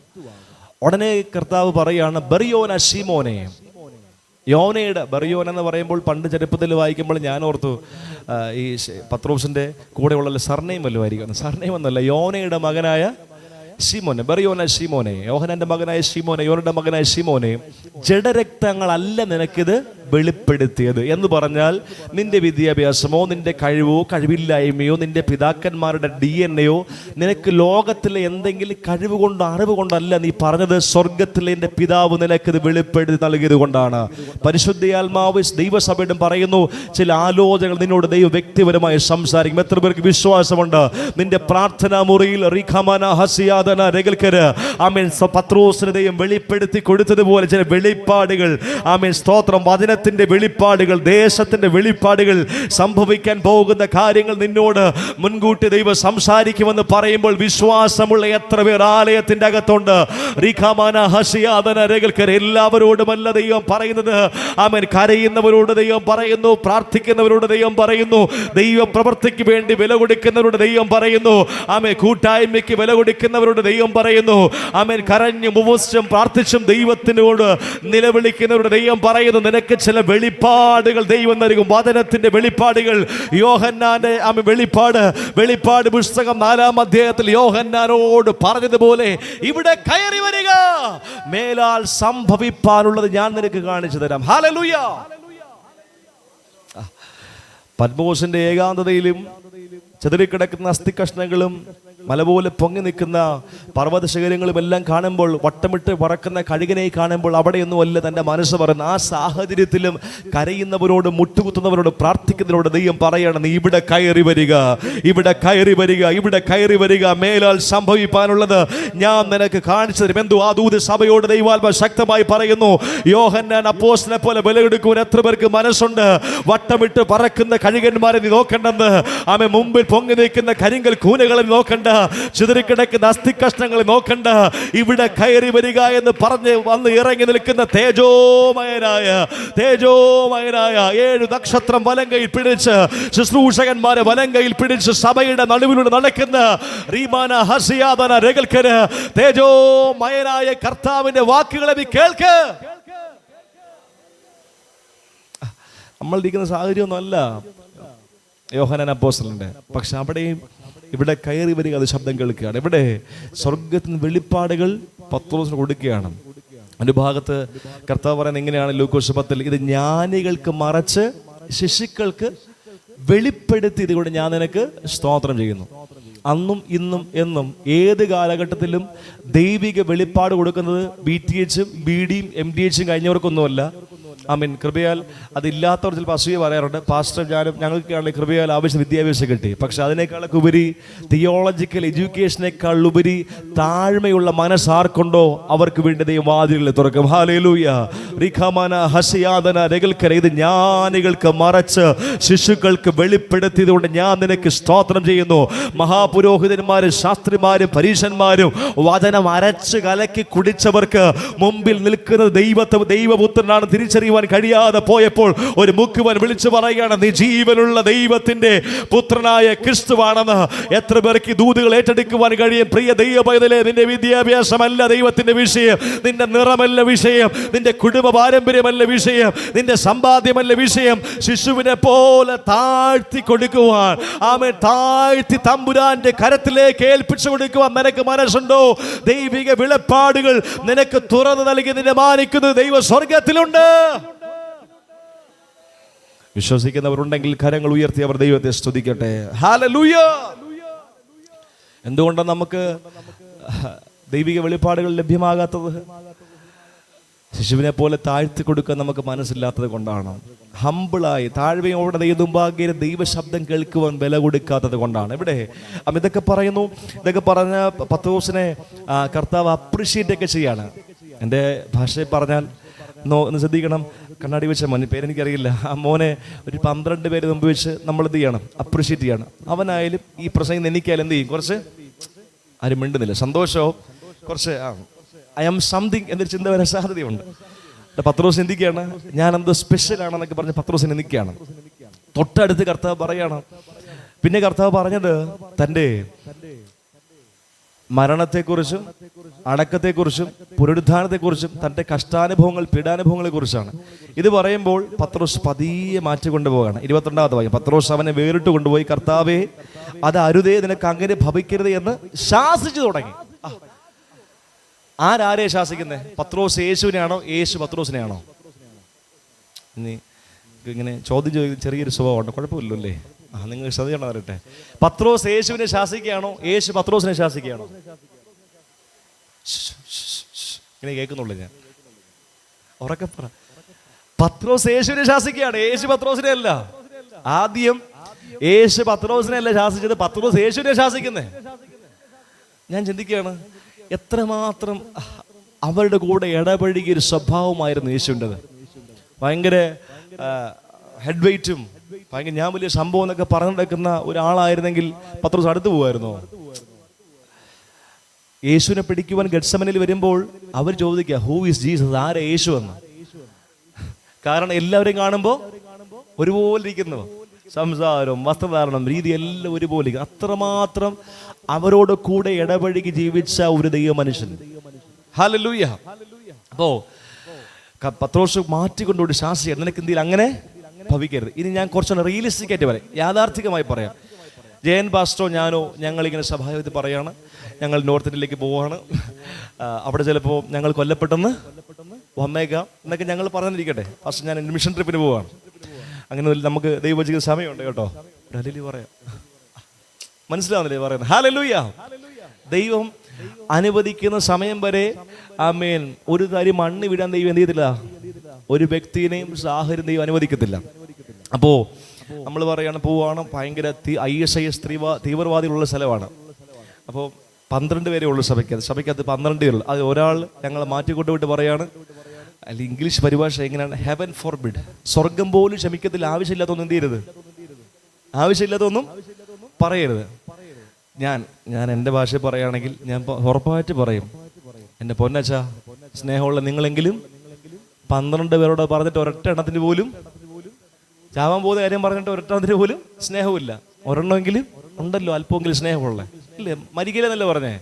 സ്വർഗം പോലും ക്ഷമിക്കത്തില്ലെന്ന് പറഞ്ഞേ. ഉടനെ പത്രോസിനെ ചേർത്ത് പിടിച്ചിട്ട് ഒരു വിശുദ്ധ ചുംബനം കൊടുത്തിട്ട് പത്രോസ് നന്ദി ഉണ്ടെന്നല്ലേ പറഞ്ഞു. പിന്നെ എന്താ പറഞ്ഞേ? സാത്താനെ ശാസിക്കുകയാണ്. സാത്താനെ എന്നാണ് ശാസിക്കുന്നത്. സാത്താനെ എന്നെ വിട്ടുപോ, നീ എനിക്ക് എന്താ ഇടർച്ചയാകുന്നു, നീ ദൈവത്തിൻ്റെതല്ല മനുഷ്യരുടേതത്രേ കരുതുന്നത്. ഇന്ന് രാത്രി സഭയോട് പറയട്ടെ, പത്രോസിനെ പോലെ ദൈവകരങ്ങൾ ശക്തമായി പ്രയോജനപ്പെടേണ്ട ചിലത് ഇന്നും മനുഷ്യന്റെ കണ്ണ് നോക്കി ജീവിക്കുന്നവരുടെ അകത്തിരിപ്പുണ്ടാകും. ഈ മനുഷ്യന്റെ കണ്ണ് നോക്കി നമ്മൾ ജീവിക്കുന്നുകൊണ്ടാണ് മനുഷ്യൻ പറയുന്ന വാക്കുകളും മനുഷ്യൻ ചെയ്ത പ്രവൃത്തികളെല്ലാം നമ്മൾ ഓർത്തോർത്തോണ്ടിരിക്കുന്നത്, അല്ലേ? മനുഷ്യന്റെ കണ്ണ് നോക്കി മനുഷ്യർക്കുള്ള നമ്മൾ കരുതുന്നത് കൊണ്ടാണ് മനുഷ്യന്റെ വാക്കുകൾക്കും മനുഷ്യന്റെ പ്രവൃത്തികൾക്കും ദൈവത്തിന്റെ വാക്കിനേക്കാൾ ഉപരി ദൈവത്തിന്റെ പ്രവൃത്തിയേക്കാൾ ഉപരി നമ്മൾ വില കൊടുക്കുന്നത്. ഇന്ന് രാത്രികാല അധികാരമുള്ള യേശു കർത്താവിന്റെ നാമത്തിൽ ആ നുകം ഒടിഞ്ഞു മാറട്ടെ. പത്രോസിനെ ശാസിച്ച സമയത്ത് പത്രോസിന്റെ മേലുണ്ടായിരുന്ന ആ നുകം ഒടിഞ്ഞതുപോലെ ദൈവിക വിഷയത്തെക്കാൾ ഉപരി ദൈവത്തിന്റെ വാക്കുകളെക്കാൾ ഉപരി മനുഷ്യന്റെ വാക്കുകളെ അവൻ കരുതുന്ന ദൈവത്തിന്റെ പ്രവൃത്തികളെക്കാൾ ഉപരിയായ മനുഷ്യന്റെ പ്രവൃത്തികൾക്ക് വില കൊടുക്കുന്ന ആ നുകം അധികാരമുള്ള യേശു കർത്താവിന്റെ നാമത്തിൽ ദൈവത്തിന് പ്രയോജനമുള്ള ചിലതിന്റെ തോളിൽ നിന്ന് ഒടിഞ്ഞു മാറട്ടെ. അന്ന് ആ ദിവസം തന്നെ എന്ത് ചെയ്യുന്നു? പത്രോസിന്റെ തോളിൽ നിന്ന് ഒടിഞ്ഞങ്ങ് മാറി. ഒടിഞ്ഞു മാറിയില്ലായിരുന്നെങ്കിൽ കർത്താവിനെ ഓടിച്ചിട്ട് അവൻ്റെ വഴിക്ക് പോകുമായിരുന്നു. എൻ്റെ മുഖത്ത് നോക്കി സാത്താനെന്നെ വിളിച്ചേ, ഇനി ഒറ്റയ്ക്ക് ശുശ്രൂഷ അങ്ങ് ചെയ്താൽ മതിലൊക്കെ പറയുമായിരുന്നു. ഒന്നും പറഞ്ഞില്ല. ഞാനൊരു കാര്യം പറയട്ടെ ദൈവസഭയോട്, നീതിമാൻ എന്നെ അടിക്കുന്നത് എൻ്റെ തലയ്ക്ക് എണ്ണയെന്ന് വിശ്വസിച്ച് എത്ര പേർ സഭയ്ക്കകത്തുണ്ട്? ഹല്ലേലൂയ. നീതിമാൻ, അത് നീതിമാന്റെ പ്രായം വിഷയമല്ല. കർത്താവ് ആക്കി വെച്ചിരിക്കുന്ന ശുശ്രൂഷകൻ, കർത്താവിന് സ്തോത്രം, അതാര് തന്നെ ആവട്ടെ. ഞാൻ ഇവിടെ നിന്ന് ഇറങ്ങി വന്ന് നിങ്ങളുടെ ആരും തലയിൽ കൈവയ്ക്കാൻ പോവുകയല്ല. ഇപ്പോൾ ആൻറ്റിമാരും അങ്കിൾമാരൊക്കെ എന്നെക്കാളൊക്കെ പ്രായമുള്ളവർ. എനിക്കിപ്പോഴും അറിയാം, അംബ്രൂസ് എന്ന് പറഞ്ഞൊരു പിതാവ് ഉണ്ടായിരുന്നു, 85 വയസ്സുള്ള വയോധികനായ പിതാവ്. ഇന്ന് നിത്യതയിൽ അദ്ദേഹം വിശ്രമിക്കുകയാണ്. പ്രാരംഭ സമയത്ത് ചർച്ചിൽ ചാതലിക സമയത്ത് അദ്ദേഹത്തിൻ്റെ ഭവനത്തിൽ പോകുമ്പോൾ അദ്ദേഹത്തിൻ്റെ കയ്യിൽ, അദ്ദേഹത്തിൻ്റെ കൈ എൻ്റെ കയ്യിൽ കയറി പിടിച്ചിട്ട് തലയിൽ ഇങ്ങനെ വയ്ക്കും, പാസ്റ്ററെ പ്രാർത്ഥിക്കണം. എന്നിട്ട് പറയും, പാസ്റ്ററിൻ്റെ പിതാവാണ്. ഞാൻ പെട്ടെന്ന് കഴിഞ്ഞെടുത്തു, പാസ്റ്ററിൻ്റെ പിതാവാണ്. ഞാൻ പറയാം, എൻ്റെ പൊന്നപ്പച്ച അപ്പത്തിൻ്റെ പറയാം, നിങ്ങൾ എന്തായി പറയുന്നത്? അങ്ങനെയല്ല, ദൈവം എൻ്റെ മുകളിൽ ആത്മീയ വെച്ചിരിക്കുന്ന എൻ്റെ ശുശ്രൂഷകൻ എൻ്റെ ആത്മീയ പിതാവാണ്. നീതിമാൻ എന്നെ അടിക്കുന്ന എൻ്റെ തലയ്ക്ക് എണ്ണയെന്ന് പറഞ്ഞാൽ ആമേൻ, ശുശ്രൂഷകൻ്റെ ഏജ് നമ്മൾ നോക്കരുത്. യേശുവിൻ്റെ അധികാരമുള്ള നാമത്തിൽ കരയുന്ന, പ്രാർത്ഥിക്കുന്ന, വിശുദ്ധിയോടെ ജീവിക്കുന്ന, വിശ്വസ്തതയുള്ള ദൈവസഭയുടെ നന്മയ്ക്ക് വേണ്ടി, ഉയർച്ചയ്ക്ക് വേണ്ടി, അനുഗ്രഹത്തിന് വേണ്ടി നിൽക്കുന്ന ഏതൊരു ശുശ്രൂഷകനാകട്ടെ, ആമേൻ, കുഞ്ഞുങ്ങളെ നിങ്ങൾക്ക് നിങ്ങളുടെ അത്ര വിദ്യാഭ്യാസം ചിലപ്പോൾ മാതാവിനും ആമേൻ പിതാവിനും ഉണ്ടായെന്ന് വന്നേക്കില്ല. ആമേൻ, നിങ്ങളുടെ അത്രയും ലോകപരിചയം മാതാപിതാക്കന്മാർക്ക് ഉണ്ടായെന്ന് വന്നേക്കില്ല. പക്ഷേ നിങ്ങളുടെ നന്മയ്ക്ക് വേണ്ടി കരയുകയും പ്രാർത്ഥിക്കുകയും വില കൊടുക്കുകയും ചെയ്യുന്ന മാതാവാണോ പിതാവാണോ വലിയ പശനാണോ വലിയ മെഷിയാണോ, അത് നമ്മളെ അടിക്കുന്ന അവരുടെ വാക്കുകൾ നമ്മുടെ തലയ്ക്ക് എണ്ണയാണ്. കുറച്ചും കൂടെ ഡീപ്പിൽ പറഞ്ഞു കഴിഞ്ഞാൽ തലയിൽ എണ്ണ കൊഴിക്കുക എന്ന് പറഞ്ഞാൽ അഭിഷേകം ചെയ്യുകയാണ്. പഴയ നിയമ കാഴ്ചപ്പാടിൽ അഭിഷേകം ചെയ്യാണ്. ആമേൻ, ഉപദേശത്തെ സ്നേഹിക്കാത്ത, ആമേൻ, ശകാരത്തെ ഉപദേശത്തെയൊക്കെ സ്നേഹിക്കാത്ത ഒരുത്തൻ്റെ മേലും ഒരുത്തിയുടെ മേലും ഒരു വ്യക്തിയുടെ മേലും അഭിഷേകം സ്വർഗം പകരത്തില്ല. കറക്റ്റ് ചെയ്യാൻ, വിധേയപ്പെടുത്തി കൊടുക്കാൻ, ശകാരങ്ങൾ സ്വീകരിക്കാൻ, തിരുത്തപ്പെടാൻ ആരൊക്കെ മനസ്സ് വയ്ക്കുന്നു അവരുടെ മേൽ പുതിയ എണ്ണ തേക്കുന്ന ഒരു ദൈവ സ്വർഗത്തിലുണ്ട്. എത്ര പേർ വിശ്വസിക്കുന്നുണ്ട്? ഹല്ലേലൂയ. ഇന്ന് രാത്രികാലം ഒരു പുതിയ എണ്ണ എൻ്റെ മേൽ പകരുമെന്ന് വിശ്വസിക്കുന്നവരുണ്ടെങ്കിൽ അവർ ദൈവത്തെ സ്തുതിക്കട്ടെ. അല്പസമയം കരങ്ങളെ ചേർത്തടിച്ച് അവർ ദൈവത്തിന് നന്ദി പറയട്ടെ. ഒരു മനുഷ്യനെ നോക്കാതെ അടുത്തിരിക്കുന്നവർ സ്തോത്രം ചെയ്യുന്നു, സ്തോത്രം ചെയ്യാതിരിക്കുന്നു, ദൈവത്തോട് പ്രതികരിക്കുന്നു, പ്രതികരിക്കാതിരിക്കുന്നു, എന്നെ ബാധിക്കുന്ന വിഷയമില്ല. ഞാൻ കേൾക്കുന്ന ദൈവശബ്ദങ്ങൾ എന്നോടുള്ള ദൂതാണ്. അഭിഷേകത്തിന്റെ പുതിയ പകർച്ച എൻ്റെ മേൽ ദൈവം പകരുകയാണ്. ദൈവം ആഗ്രഹിക്കുന്ന ആത്മീയ പദ്ധാവിലേക്ക് ദൈവം എന്നെ ഉയർത്തുകയാണ്. ദൈവത്തിന്റെ പെർസ്പെക്റ്റീവിൽ, ദൈവത്തിന്റെ കാഴ്ചപ്പാടിൽ, സ്വർഗത്തിന്റെ കാഴ്ചപ്പാടിൽ എന്നെ ജീവിക്കുവാൻ വേണ്ടിയുള്ള ഒരു സ്വർഗീയ വിളിയുടെ ശബ്ദമാണ് ഇന്ന് രാത്രികാലം ഞാൻ കേൾക്കുന്നതെന്ന് ഉറപ്പുള്ളവരുണ്ടെങ്കിൽ അവർ ദൈവത്തെ സ്തുതിക്കട്ടെ.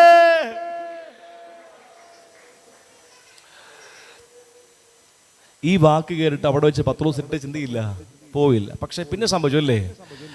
ആമേൻ. 3 പ്രാവശ്യം തള്ളിപ്പറഞ്ഞു. യേശുവിനെ അറിയില്ലെന്ന് പറഞ്ഞ് പ്രാഗി ആണയിട്ടു. ആണയിട്ടതിന് ശേഷം പത്രോസിന് ഈ ഭാവമൊക്കെ നമുക്കറിയാം, അതുകൊണ്ട് ഞാൻ എടുപ്പിക്കാത്തത്. പത്രോസിനൊരു കരച്ചിലുണ്ട്.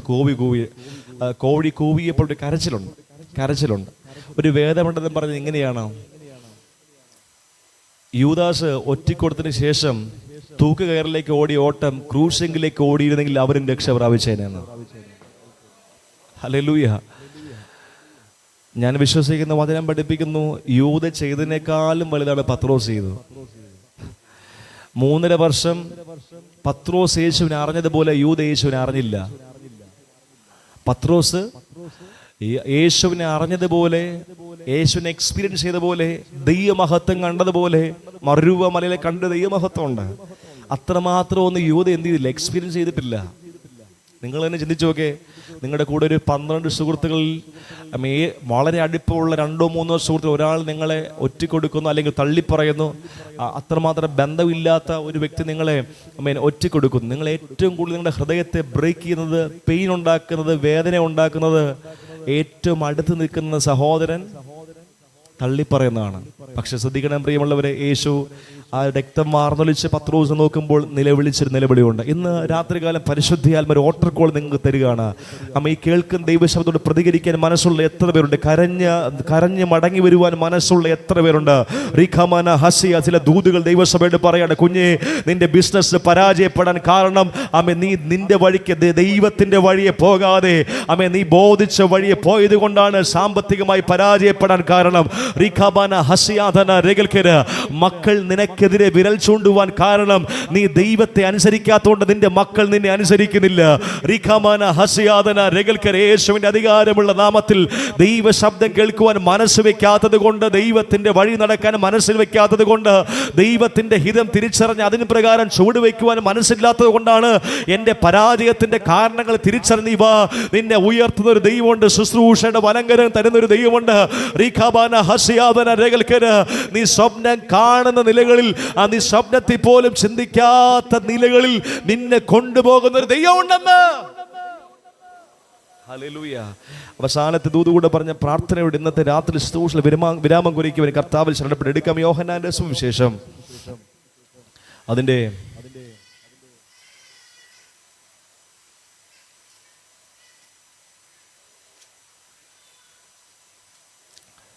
21-ാം അധ്യായം അതിന്റെ 17-ാമത്തെ വാക്യം വായിക്കാം.